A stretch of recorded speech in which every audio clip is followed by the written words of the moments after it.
So we're doing a pre-spring cleanup, which consists of getting a bunch of our beds ready. And we've actually had a weird season where certain things are happening. We've got blackberries that are already starting to push through. Our bees around back, they've already started another brood, and they're taking them on orientation flights. So we have a lot of things already going on. So what we're trying to do is we are trying to get it ready for the spring when the spring rolls around, but be cognizant of the fact that we still have activity out here. So I just say this as a public service announcement. If you want to go and clean up your garden, don't go and get rid of everything. All those little twigs and all those little hollow branches from last year's flowers, they're actually housing the critters that you want to keep around, the ground bees and things like that help you out during the season. We're just getting ourselves pre-ready. We're not getting rid of those guys because we want them to have an opportunity to thrive and survive in the ecosystem we've created around here. This is one of the initiatives from the Cleo Bailey experiment.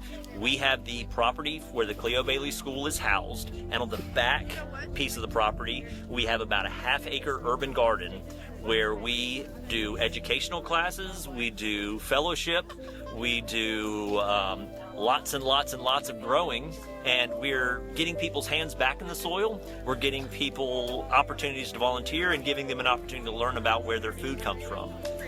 The byproduct of that is thousands and thousands and thousands of pounds of fresh, nutrient-dense produce that we then give to the folks in need. So we work with the church right across the street from us here and multiple churches in the area, but this one specifically has a food bank where every Wednesday they're serving about 120 families and getting them the supplemental groceries that they need to help them survive through the week and survive through the month, so that the small amounts of income that they have can be utilized for other things. Where we come into play is all of our excess that we grow here, we bring that nutrient-dense packed food over to them. So instead of just getting a box of perishables, they're getting a box of non-perishables, they're getting those fresh, nutrient-dense, perishable items into their diet. So honestly, the urban garden came out of COVID. At the time, we didn't know exactly what we were going to do back here. We didn't know exactly what we were going to do with the building. We just knew that we were moved to make this purchase and make a difference in this area. When COVID hit, 3 days after we closed on the property, we started rethinking about the resources we had and the new dynamic of how we can interact with folks. And the rules that we heard were, if you're going to be with someone, you have to be outside, you have to be 6 feet away. And we were thinking, what in the world can we do to make that happen and still have an impact around here? So we decided to make a garden. So we have a big educational class out here because we can't do it inside, or we couldn't at the time do it inside. So this is our outdoor classroom. The garden here, there are a lot of construction things that we're doing here. We're putting up a pergola, we're putting up shade structure to shade some plants. But long term, I want this to be an urban garden that is utilized by all the folks in this neighborhood. I want it to be our garden and our space, not Zeph's space. The school itself, it's going to take a while. It's going to take a lot of money. But we are looking to turn this into a community enrichment center, which houses both for-profit and non-profit entities that work in a symbiotic way that serve this community. So we want to have under this roof an early childhood intervention after school program. We want to have mental health services. We want to have financial literacy classes. And then on the for-profit side, we want to have the services that people use around here, laundromats and things like that, where people are having to take their clothes across town. How great would it be if they could bring it here?